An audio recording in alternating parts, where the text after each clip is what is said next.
Bom dia, irmãos. Hoje vamos continuar a nossa série de estudos sobre a identidade presbiteriana. E ao longo dessas aulas nós tivemos muito conhecimento histórico, e não só isso, mas lições importantíssimas dos reformadores, dos pré-reformadores, de personagens históricos que contribuíram para que a igreja hoje tivesse uma teologia mais próxima das Escrituras. E aprendemos também lições de coragem com eles, que enfrentaram, na época, autoridades políticas que tinham poder de matar quem discordava da teologia vigente. A aula de hoje nós vamos falar então de John Knox, que foi um desses personagens que demonstrou muita coragem, muita fidelidade à palavra de Deus, e que já temos logo de cara uma lição aqui com o nome dele, a pronúncia. É comum alguns irmãos pronunciarem John Knox, considerando a pronúncia do K, mas é uma pronúncia equivocada. A pronúncia é John Knox, ignorando esse primeiro K. Tudo bem? Um detalhezinho apenas, mas antes disso, irmãos, de entrarmos no estudo, eu gostaria de fazer uma oração. Santo Pai, nós nos achegamos a Ti, gratos pelo culto que tivemos, e famintos por mais da Tua palavra. Pedimos, Senhor, que esteja conosco nesse estudo, nos dando a atenção, nos dando, Deus, o entendimento, e que por meio do exemplo de John Knox, tenhamos a nossa fé fortalecida, Pai. É o que te pedimos em nome de Jesus Cristo. Amém. Irmãos, eu separei essa frase que diz muito, é um versículo bíblico que diz muito sobre o nosso personagem. O Senhor Jesus Cristo disse: "E digo-vos, amigos meus, não temais os que matam o corpo e depois não tem mais o que fazer." Como eu falei para os irmãos, esse era um período em que o Estado e a igreja tinham poder de considerar determinadas pessoas que discordassem da teologia papal verdadeiros hereges. E a pena para a heresia era a pena de morte. Knox tinha ciência disso, mas os olhos do nosso reformador não estavam nisso, não estava naquilo que os homens poderiam fazer com o seu corpo, não estavam com que os homens poderiam infligir de castigo a ele, mas estava em manter coerência com aquilo que ele acreditava, de manter a fidelidade à palavra de Deus. E é interessante porque a continuação desse versículo é Jesus Cristo falando aos seus apóstolos, aos seus discípulos, para que tenham o temor em Deus, naquele que tem poder sobre a sua alma, porque o poder do homem é limitado apenas a infligir danos ao seu corpo. Então, irmãos, tendo isso em mente, esse elemento da perseguição que havia na época, vamos conhecer um pouquinho mais sobre o período em que Knox se situa. Estamos falando da Escócia do século XVI. A Escócia, ela teve o privilégio de receber a reforma, a influência da reforma muito cedo, por meio de livros, por meio dos escritos de Lutero, e isso foi muito significativo, porque com o surgimento desses primeiros escritos chegando até a Escócia, surgem certos pregadores com coragem de se posicionar contra a autoridade local e até mesmo criar ali, desenvolver ali uma teologia que tivesse impacto naquela região. Um outro ponto muito interessante que nós precisamos considerar é a aliança que existia entre a Escócia e a Inglaterra. Essa relação de Escócia e Inglaterra sempre foi uma relação de amor e ódio, que se seguiu, meus irmãos, e se segue até os dias de hoje. Até os dias de hoje a Escócia ainda ela faz alguns referendos com a sua população para saber se eles permanecerão ainda no Reino Unido. Essa era uma época em que eles estavam em paz. Essa aliança ela foi formada em 1505, estamos falando aí de 12 anos antes da Reforma Protestante, e que ficou durante muito tempo, então, dessa influência da Inglaterra sobre a Escócia, ainda que a Escócia fosse um país independente, num certo sentido. Pois bem, toda essa influência da Reforma Protestante caiu sobre a vida de um jovem pregador chamado Patrick Elmington. Ele foi e é considerado o primeiro pregador protestante na Escócia. Mas o ministério dele não durou muito, porque esse era um período que, enquanto a luz do Evangelho tentava adentrar a Escócia, as trevas se manifestavam de forma muito agressiva. Então, o ministério de Patrick e Hamilton durou muito pouco e ele foi condenado à fogueira. Era o tipo de morte que se dava àqueles que eram considerados hereges pela igreja, uma morte terrível, por sinal. Ele foi sucedido, então, por um outro pregador, muito importante no nosso estudo, chamado George Wishart. Como o elemento coragem pode ser visto, né, irmãos, em praticamente todos esses pregadores que nós estudamos aqui. Com ele não foi diferente. George Wishart foi um corajoso pregador do evangelho e teve uma influência muito grande na vida de John Knox. A importância dele é tanta para esse estudo que eu fiz questão então de colocar um slide só sobre ele para que conheçamos um pouquinho mais de quem foi esse George Wishart. Só para situar os irmãos, aquela é uma foto em que o George aparece no meio e em sua frente nós podemos ver John Knox segurando uma espada. Knox chegou a ser discípulo desse pregador chamado George Wishart. E não só um discípulo, mas o seu guarda-costas. Então quem foi ele? Ele foi o primeiro pregador a desenvolver uma teologia reformada na Escócia. Ainda que de forma preliminar, não como John Knox futuramente fez. Mas ele teve essa influência diferente do pregador anterior chamado Patrick Hamilton, porque durante os seus exílios, suas fugas por sobreviver, ele acabou tendo contato com alguns seguidores de João Calvino. E esses seguidores de João Calvino que ele conheceu durante as suas fugas, passou a ele conhecimento da teologia reformada, porque até então, e aí tem um ponto interessante para os irmãos entenderem, tinham-se os escritos de Lutero, uma teologia que, se nós formos comparar hoje, é bem diferente daquela que nós seguimos, em vários elementos, em vários aspectos. Por quê? Porque Lutero tinha uma ênfase, e a ênfase de Lutero era mostrar que a justificação não era por obras, mas Lutero não considerou muitos outros elementos, não trabalhou muitos outros elementos em sua teologia. Esses elementos que Lutero não considerou, nós temos nos outros reformadores, como João Calvino, John Knox e, preliminarmente, também em George Wishart.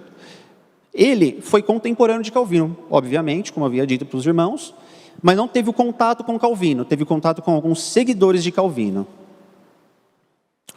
A influência, então, do protestantismo fica ainda maior na Escócia, o que resulta em uma ferrenha perseguição contra os evangélicos, liderada pelo cardeal David Beaton. Irmãos, existe uma frase, ela é muito famosa, que diz assim, que o sangue dos mártires é como semente. Então, morre um mártir cristão, nascem outros tantos. E foi o que aconteceu. Então, com a morte de Patrick, começa a surgir na Escócia um movimento muito forte protestante, liderado por ele, por George Wishart. Só que existe, como eu disse para os irmãos, uma reação por parte das trevas, por parte da igreja que naquela época tinha um controle político na região. E essa ação de resposta foi liderada por esse cardeal chamado David Beaton.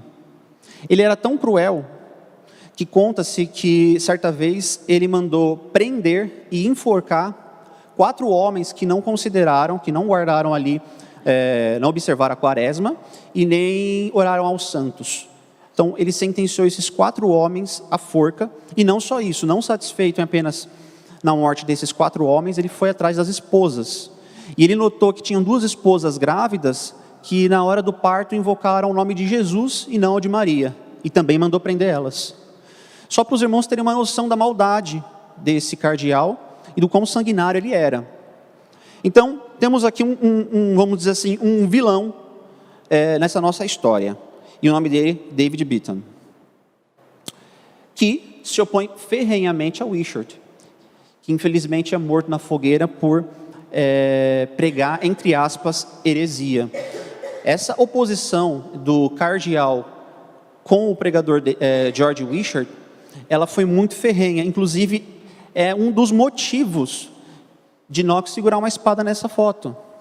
Knox, como guarda-costa, entendia que a vida do seu mentor corria perigo. Então, o acompanhava com essa espada constantemente, a fim de protegê-lo, porque foram várias as tentativas do cardeal de conseguir a morte do Wishart.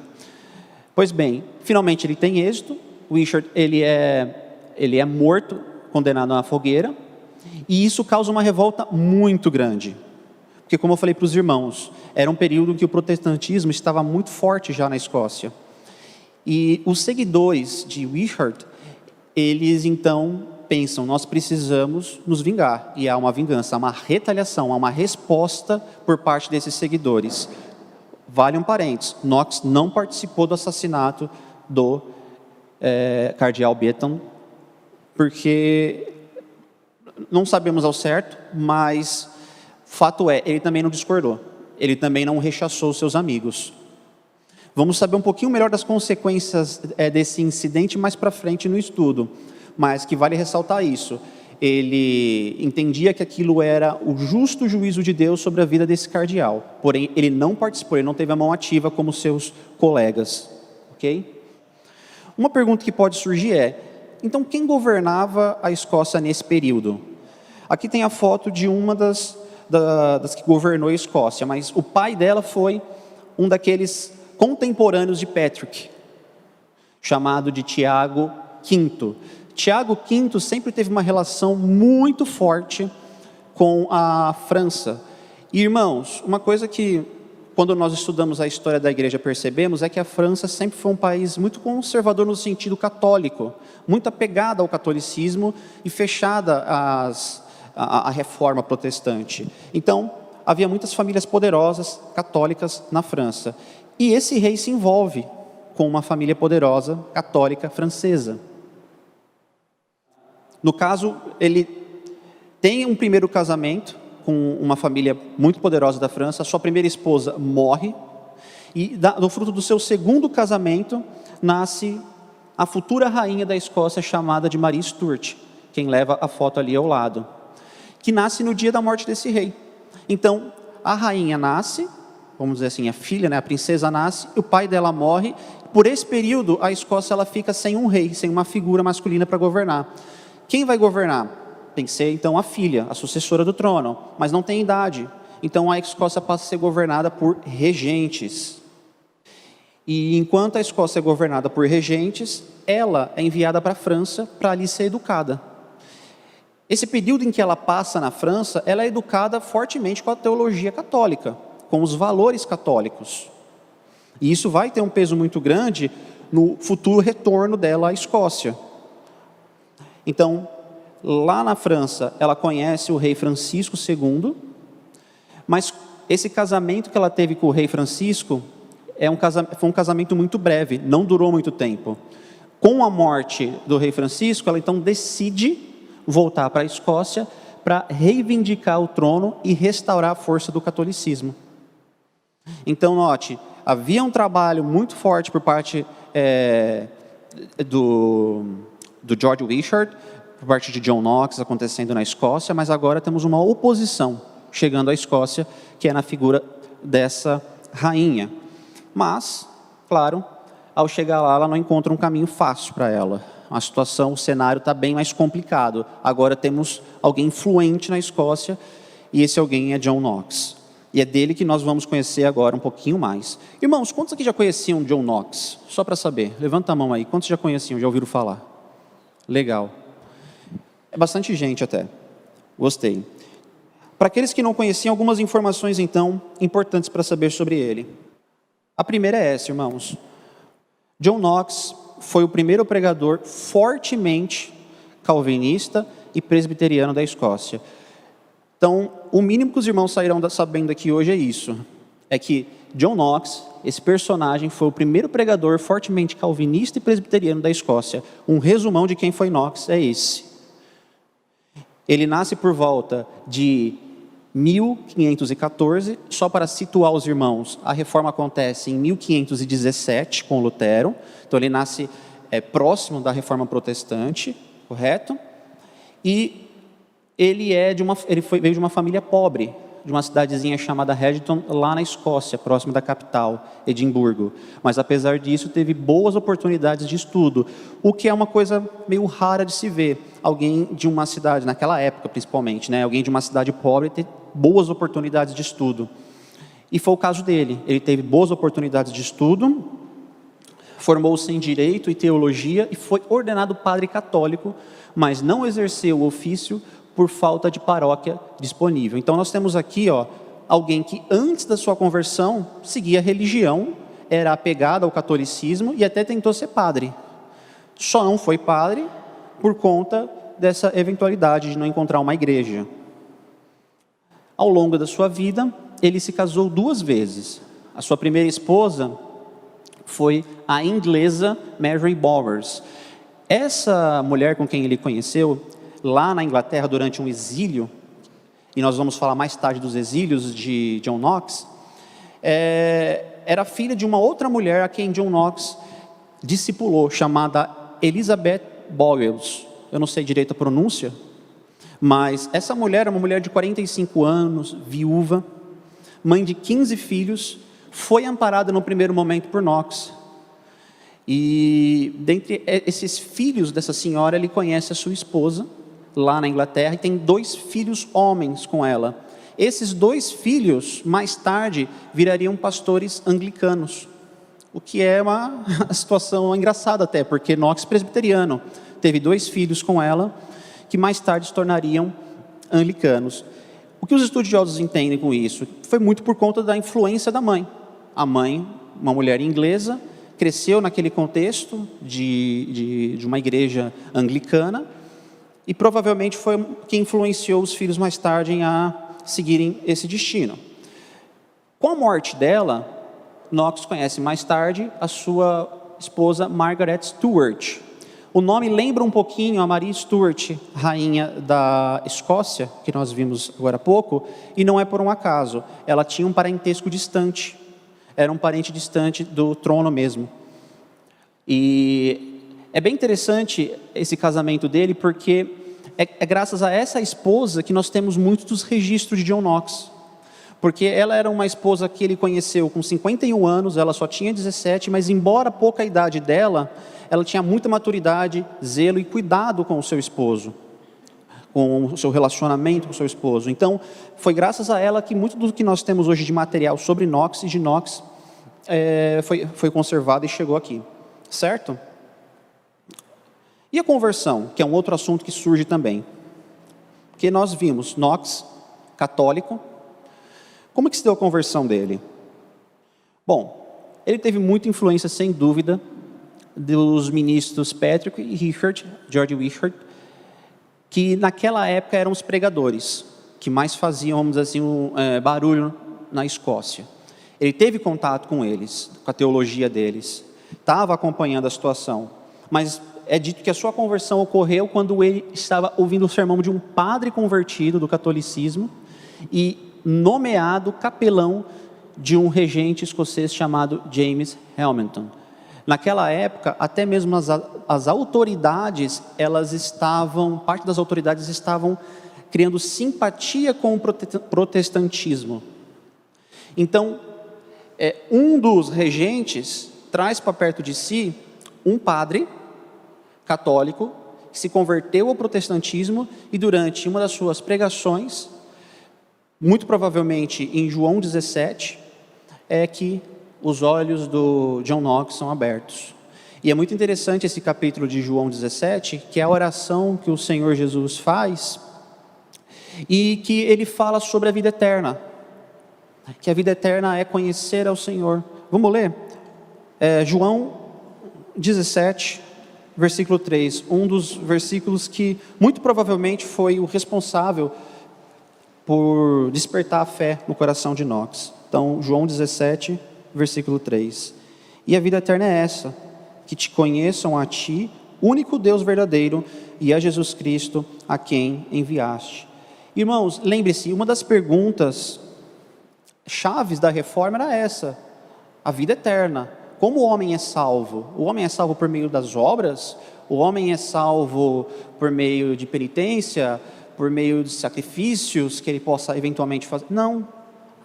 Quando Knox tem contato com isso, ele percebe que a salvação não está nisso, a vida eterna não está nisso, não está em você acumular obras, pontos aqui nessa terra, mas em conhecer a Deus, pela palavra dele, pela fé, certo? Então, como lemos agora, foi João 17, um dos capítulos que mais despertaram a fé em Knox. Após sua conversão, Knox passa a seguir George Wishart como seu guarda-costas. Ele tem apenas um ano de, vamos dizer assim, discipulado com George, porque é o ano em que George irá morrer. É nesse último ano de vida que John Knox passa a seguir ele, lá na Escócia. A prisão. Knox também foi preso, como a maioria dos personagens que estudamos atrás, salvo raras exceções. Knox ele foi preso, perseguido muito, mas a prisão dele não é pelo que a maioria das pessoas imaginam, né? Ele é preso naquele acontecimento que vimos dos amigos que assassinaram o cardeal. Então aconteceu aquele assassinato do cardeal. Knox não participou do assassinato, mas foi como eu falei para os irmãos. Knox entendeu que aquilo foi o justo castigo de Deus. Então o que Knox faz? Ele se junta agora a esses que assassinaram o cardeal naquela catedral onde eles estavam presos. E eles acreditavam que o socorro viria do rei inglês, que naquela época era um rei que se simpatizava com o protestantismo, chamado Henrique VIII. Eles achavam que o socorro viria dele. Então eles ficaram todos presos ali, achando, uma hora a Inglaterra vai intervir e nós não seremos punidos por esse crime que cometemos. O apoio de Knox ali era moral com seus amigos, apenas isso. O que acontece é que o socorro não chegou. Quem vai ao encontro deles não são os ingleses, mas são os franceses. E os franceses vão e prendem a todos. Eles se rendem, são presos, e Knox passa, então, 19 meses obrigado a trabalhar nas galés como escravo. As galés eram essa foto ilustra muito bem. Era essa situação em que o escravo ele tinha que remar para o navio, para o barco poder seguir o seu trajeto. E era um trabalho muito exaustivo, era um trabalho que as condições eram péssimas, se alimentavam mal, eram maltratados, dormiam pouco, e isso acarretou sérios problemas de saúde que acompanharam Knox até o final da vida dele. Bom, mas ele foi solto após 19 meses, e sobre a sua soltura, conta-se que ela se deu por interferência inglesa. O pai, Henrique VIII, não interferiu, mas o filho, Eduardo VI, provavelmente interferiu. Aqui é um dado impreciso, mas é o que a maioria dos estudiosos entendem, que ele foi solto só por conta dessa interferência do rei Eduardo VI, que era um rei muito simpatizante com os ideais protestantes, com a fé protestante. Então ele intervém, e o que acontece é que Knox é solto e passa um tempo na Inglaterra. Daqui a pouco, como eu falei para os irmãos, nós vamos explorar essa questão do exílio de Knox, o período que ele passou na Inglaterra, o período que ele passou na Alemanha e o período que ele passou em Genebra, na Suíça, mais para frente. Mas Knox também ficou muito famoso por se opor a duas rainhas que estão nos livros de história como rainhas importantes no seu tempo e que tiveram em Knox a figura de um opositor. A primeira delas, nós já vimos, foi Maria Stuart. Ele se opôs duramente a ela, haja vista o retorno dela para a Escócia ter desencadeado agora uma força ao catolicismo. O catolicismo que estava enfrentando dificuldades na Escócia, com ela ganha um gás. Pelo menos era a intenção dela, dar esse gás ao catolicismo. E essa Maria Stuart, então, ela, conta-se, né, se reunia bastante com Knox a fim de tentar persuadir ele, a fim de tentar ali alguma aliança, de certa forma até corrompê-lo, mas as respostas de Knox eram muito duras a ela. E aí o que conta é que durante uma dessas entrevistas ela teve que se retirar para chorar compulsivamente, e teve ali um momento de tamanho estresse com Knox que não sei como que Knox saiu dali vivo. O ponto é que ela passou a ter muita raiva de Knox. E Knox perseguia mesmo, com os seus escritos, perseguia com as suas declarações, todas as ações dela que eram muito controversas. Ela não tinha muito apoio da região. Isso porque ela teve o primeiro casamento com aquele rei, como eu disse para os irmãos, francês. Com a morte daquele rei, ela se une com um primo dela, francês, que posteriormente é morto muito supostamente por um complô feito por ela e um dos seus ministros. Então, isso pegou mal, repercutiu e fez com que ela perdesse prestígio na Escócia. Knox se aproveitava também dessa situação para mostrar o pecado, apontar o pecado, chamar o arrependimento e se colocar como uma figura de oposição. Certo, essa foi a primeira rainha. A segunda foi a rainha britânica.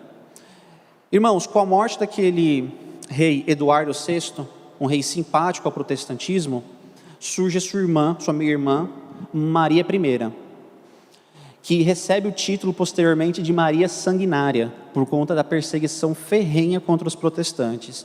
Tudo aquilo que o irmão progrediu em termos de avanço de fé, de dar liberdade aos protestantes, a Maria retrocedeu. Ela fez uma perseguição tão ferrenha que estima-se que pelo menos 270 pessoas foram enviadas à fogueira, acusadas de heresia durante o período em que ela reinou. E ela se opõe fortemente a Knox também. E aí os irmãos podem pensar, tá bom, mas no Knox escocês, o que tem a ver a rainha da Inglaterra com Knox? Foi o que eu falei para os irmãos. Esse era um período que, e até hoje acontece isso, da Inglaterra tem uma proximidade muito grande com a Escócia e uma influência política lá. Então, fez com que Knox não tivesse condições, inclusive, de, durante um período, voltar à sua terra, permanecer na Escócia. Então, ele buscou exílio durante esse período. E como fruto dessa oposição, desses frequentes embates de Knox contra essas rainhas, ele escreve uma obra muito polêmica, que causou muitos problemas a ele, intitulada O Primeiro Toque da Trombeta contra o Regimento Monstruoso de Mulheres. Irmãos, esse livro trouxe tanta dor de cabeça para Knox. Ele escreveu esse livro quando ele estava em Genebra, durante o seu exílio em Genebra, porque lembre-se, com a chegada da Maria I, não tinha condições de Knox permanecer na Escócia. Seria a morte dele, muito menos na Inglaterra. Escócia e Inglaterra, sem chance. 2 rainhas querendo a cabeça dele. Ele buscou então exílio na Suíça. Na Suíça ele escreve esse livro, que era uma forma de desabafo, junto com um manifesto dizendo é antibíblico uma autoridade política feminina. E isso trouxe muito problema para ele, porque quando morre a Maria I, quem sucede ela é uma outra rainha, Elizabeth I, que até então não tinha motivos para ter raiva de John Knox, mas teve acesso a essa obra e pegou o tal do ranço com John Knox. Inclusive, a irmã Janete falou que as feministas devem odiar John Knox. Inclusive, John Knox, hoje, nos dias de hoje, não é bem visto na Escócia. É verdade. Mais para frente eu vou mostrar o legado, a influência de John Knox, e vou falar um pouquinho disso. Como hoje a Escócia vê John Knox? É bem interessante isso, mas esse era o ponto. Calvino soube dessa obra? Não soube. Não foi uma obra que teve o consentimento de João Calvino quando foi escrita. Foi enviada por Knox, a princípio anonimamente, depois ele assumiu a autoria. E como eu falei para os irmãos, o cerne, a grande mensagem da obra era uma declaração de que era antibíblico a ideia de uma figura feminina assumindo autoridade política. Agora chegamos nos exílios de John Knox, o período de fuga dele. E sobre o período de fuga de John Knox, irmãos, foram muitos, tá? Eu coloquei aqui os principais, no caso, a sua passagem primeiro pela Inglaterra, que foi um dos seus primeiros exílios, mas ele não passa apenas uma vez na Inglaterra. Então, para que não ficasse aqui confuso para os irmãos entenderem, eu não coloquei de forma cronológica, mas eu coloquei os seus principais exílios, vamos dizer assim, porque é um muito vai e vem. Ele se tornou um pregador itinerante, ele precisava constantemente estar fugindo. E então, falando do primeiro na Inglaterra, ele acontece logo após sua saída da prisão. Ele tem um período de paz, lembre-se, por conta de Eduardo VI, aquele rei inglês que se simpatizava com o protestantismo, e desse rei, ele ganha tanta proximidade que ele chega a receber 2 convites para assumir 2 importantes igrejas da Inglaterra. Então ele receberia ali uma posição de prestígio e de conforto, mas ele recusa, porque essa não era a intenção dele.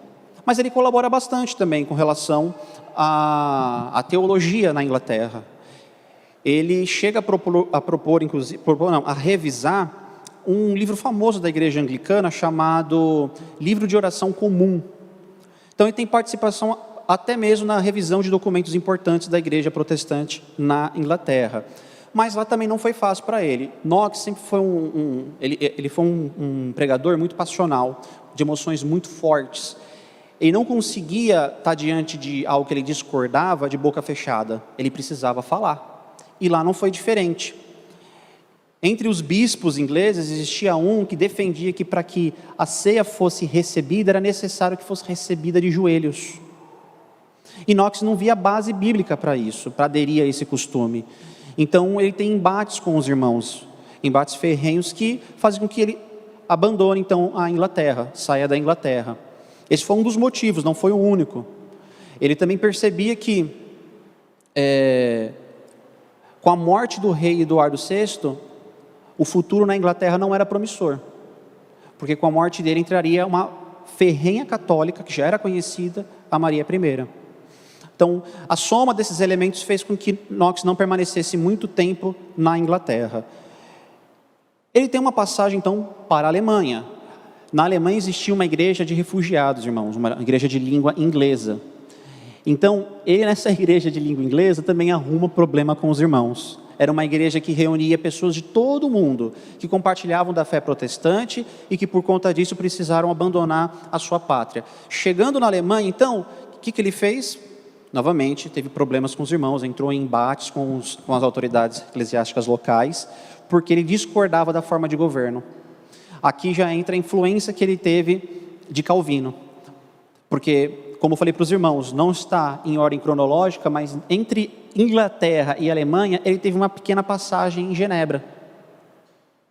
As idas de Genebra para ele foram, acho que se eu não me engano, 2, de ir e voltar para Genebra, assim como a Alemanha, de ir e voltar para a Alemanha.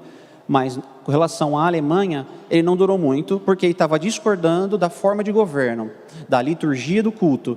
E aí, o que acontece? Não satisfeito em apenas discordar em debates, ele escreve um livro, que é esse livro de ordem comum. Quando ele escreve, o resultado não é outro, senão a expulsão. Daqui ele é expulso.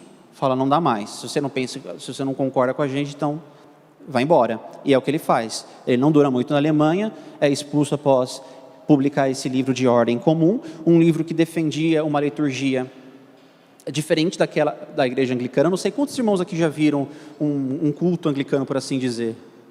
É muito parecido com o católico. Tem muitos elementos semelhantes ali com o católico. E Knox discordava disso, entrou em embates, foi expulso, e por fim, ele então encontra abrigo em Genebra.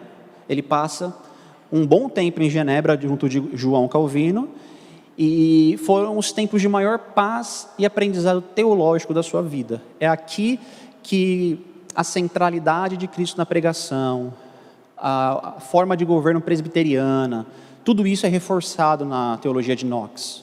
E por que Knox defendia tanto o governo presbiteriano?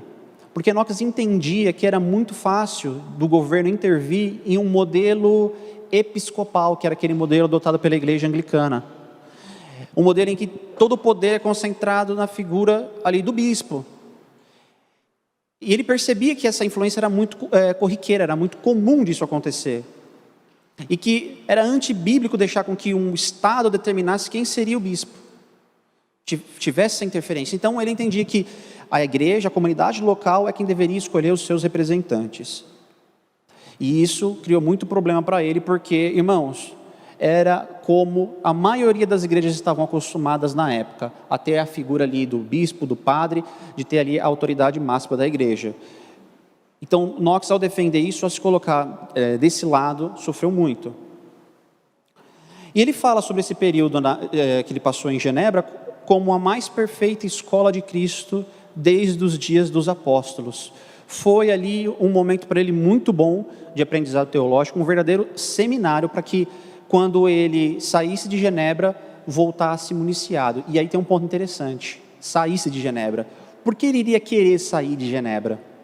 Se ali ele tem paz, se ali ele é bem-vindo, ninguém quer matar ele, não tem uma autoridade local querendo a cabeça dele, por que ele sairia de lá e voltaria para o seu país? Ele não tinha motivos aparentes para isso, mas era o que Knox queria. Knox, durante todo o exílio, não estava satisfeito. Tudo que ele queria era voltar para a Escócia e poder pregar o evangelho ali. Há uma oração muito famosa de Knox, em que ele diz: Senhor, dá-me a Escócia ou morro. Porque a oração dele era constante pela conversão da nação escocesa. Constante. Ele não estava satisfeito no exílio, em pregar o evangelho no exílio apenas. Ele queria voltar para a sua nação e ali dar todo o vigor à reforma naquele local. E ele finalmente então volta à Escócia. E ele volta à Escócia, embora Genebra, como eu disse, fosse um lugar seguro a ele. Ele amava o seu país, como eu disse, os irmãos, era um constante tema da sua oração, a conversão do povo escocês, e em 1559, com seu retorno à Escócia, os membros do parlamento escocês passam a aderir à teologia pregada por Knox e a defender o evangelho reformado. Irmãos, aqui foi fruto de muita oração de Knox. Embora ele estivesse exilado, a sua terra ali, a Escócia, o povo escocês nunca saiu do seu coração, nunca saiu da sua mente. Era a tônica das suas orações, a conversão da Escócia, e Deus ouviu as orações de Knox. O trabalho feito por ele não foi à toa, houve a conversão, inclusive, de autoridades políticas que passaram a aderir à teologia reformada. E olha só como a história é engraçada, o catolicismo passou a ser perseguido na Escócia, passou a ser rejeitado na Escócia. Pode parecer estranho, mas houve fenômenos políticos que colaboraram para isso. E um desses fenômenos políticos foi exatamente a decisão por parte dos nobres, das autoridades locais, de que era a hora de dar um basta nessa aliança que a Escócia havia feito com a França. Essa proximidade de ter ali uma rainha com a ideologia francesa, com o catolicismo francês imperando na Escócia. Então, ao mesmo tempo que acontece uma independência política com a França, acontece uma independência teológica com a França, que era a grande defensora da bandeira do catolicismo. E eles veem no protestantismo uma forma de se afastar ainda mais do catolicismo, dos valores franceses. Então, Knox e outros elaboram, sistematizam um documento chamado a Confissão de Fé Escocesa, que posteriormente é acatada pelo parlamento como símbolo de fé nacional, rejeitando a autoridade papal e proibindo a missa. Note, aqui nós temos uma sistematização da teologia bíblica, que nada mais é do que colocar em ordem como deve ser então o governo, como que deve ser o nosso entendimento acerca da fé, da salvação. Tudo isso é posto em um documento. Esse documento recebe o nome de símbolo de fé, aquilo que a igreja acredita. E isso é acatado, é levado para o parlamento e acatado por eles. É feita uma votação e eles decidem aderir como um documento de fé oficial da Escócia. Esse documento, irmão, inspirou futuramente, foi substituído, inclusive, pela Confissão de Fé de Westminster, que é um documento que nós hoje, como igreja presbiteriana, adotamos. Certo? Nessa época, então, a igreja presbiteriana não tinha esse documento Westminster, mas tinha o símbolo de fé nacional, chamado de Confissão de Fé Escocesa. E a morte de John Knox. Irmãos, logo de cara, ali, o que os irmãos enxergam naquela foto ali, ó? É o túmulo. Só que dá para enxergar outra coisa, dá para enxergar uma vaga de estacionamento também. Porque é isso. É um túmulo e uma vaga de estacionamento. Esse é o respeito que a Escócia hoje tem por John Knox. Ao mesmo tempo em que ali é o túmulo de Knox, é também uma vaga de estacionamento. Ele não é bem visto na Escócia. Se os irmãos forem fazer um turismo para a Escócia e perguntar a um escocês o que acham de Knox, aqueles que conhecerem Knox provavelmente não vão falar boa coisa dele, vão provavelmente classificá-lo como um radical, um extremista, ou com termos mais contemporâneos, um misógino, né? Muito por conta do documento que ele escreveu. Pois bem, ele morre no dia 24 de novembro de 1572, na capital da Escócia. Sua morte ela foi precedida por uma paralisia, entre outras enfermidades que o impossibilitava de continuar pregando no púlpito. Knox, ele pregou até o último momento que ele tinha vigor, que ele tinha condições físicas. Uma vez que ele já não tinha mais condições físicas, ele se recolheu. Ele sofreu muito, como eu disse, na prisão, e aquele sofrimento teve consequências no final da sua vida. Foi culminando em coisas cada vez piores, que levaram ele a ficar acamado durante muito tempo, e esse tempo foi confortado pela sua esposa. Dizem que nos momentos finais, a sua esposa leu para ele João 17 e um sermão de Calvino na carta aos Efésios. Esse foi um dos últimos pedidos dele a ela, e foi onde ele encontrou conforto na doença e nas prévias da sua morte. E o legado dele? Bom, a influência de Knox transcendeu a Escócia. Seus sermões tiveram uma influência na vida de muitos crentes irlandeses, que mais tarde, junto de irmãos escoceses, foram para a América do Norte e ali trabalharam para a fundação dos Estados Unidos. Olha só a influência de John Knox. Muitos do que tiveram contato com a teologia de Knox se tornaram pessoas importantes futuramente. E essa teologia, ela não é dissociada daquilo que a pessoa exerce, daquilo que a pessoa é. E eles entendiam isso. Então, esses irlandeses que se converteram, levaram os valores que eles aprenderam do cristianismo com Knox para a América do Norte, para a fundação do que hoje nós conhecemos como Estados Unidos. São conhecidos como um dos pais fundadores dos Estados Unidos, parte desses irlandeses e escoceses que tiveram contato com a teologia de Knox. E, além disso, Knox também participou da criação e revisão de documentos importantes que serviram para aproximar a igreja do evangelho bíblico. Knox, além daqueles que eu já citei, livro de oração comum, que ele participou da revisão, livro de ordem comum, ele também elaborou outros documentos importantes. Um deles foi o livro de disciplinas. Livros que, em tese, incentivavam, diziam que nós deveríamos incentivar a educação, a criação de escolas ao lado de igrejas, algo que nós vemos hoje acontecer com o presbiterianismo.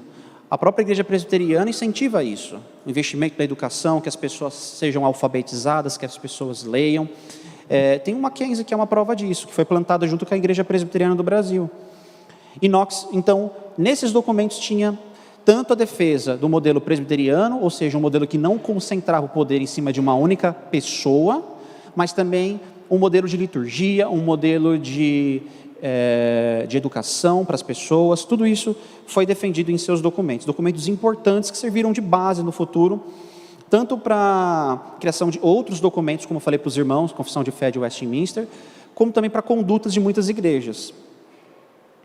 Por fim, a influência da igreja presbiteriana da Escócia repercutiu por todo o mundo, resultando na plantação de igrejas presbiterianas em diversos países. Irmãos, ao longo desses estudos, nós vimos personagens que, num primeiro momento, a gente pensa, o que ele tem a ver com a igreja presbiteriana? E tiveram ali, sim, a sua influência histórica, para o progresso da doutrina bíblica, mas esse está muito mais diretamente ligado a nós, presbiterianos. Ele e Calvino são personagens históricos muito conectados com a igreja presbiteriana do Brasil. Por quê?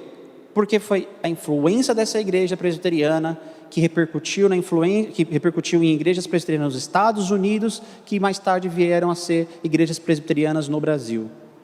Note como a influência desse homem na história teve desdobramentos incríveis.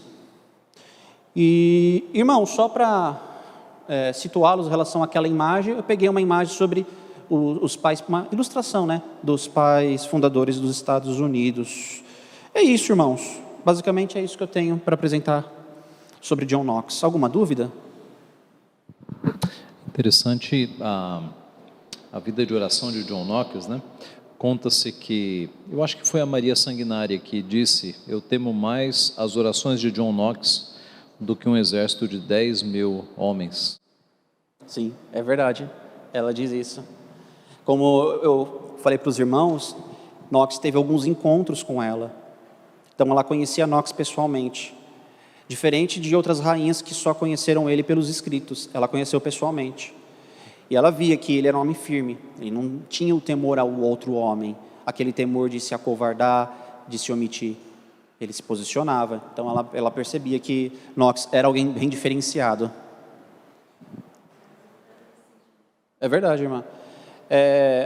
A irmã, ela falou mais ou menos o seguinte aqui, né, sobre, nesse slide aqui, nós percebemos a influência na construção civilizacional dos Estados Unidos, por exemplo, né?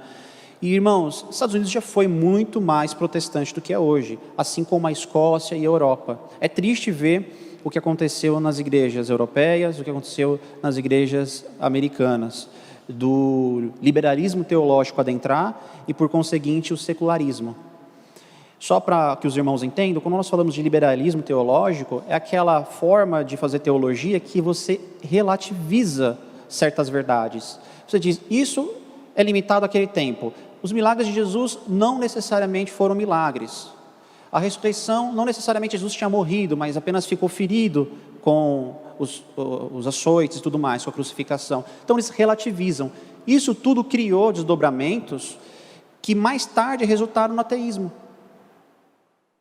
E infelizmente hoje na Europa é isso que reina. As poucas igrejas que ainda existem, que não se tornaram um museu, elas são igrejas que estão ali ligadas a causas LGBT, feministas, abortistas, todas essas causas seculares.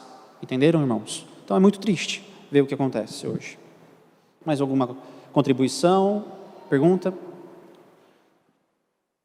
Sendo assim, irmãos, eu vou encerrar a aula com oração, pedir para o pastor fazer uma oração para nós.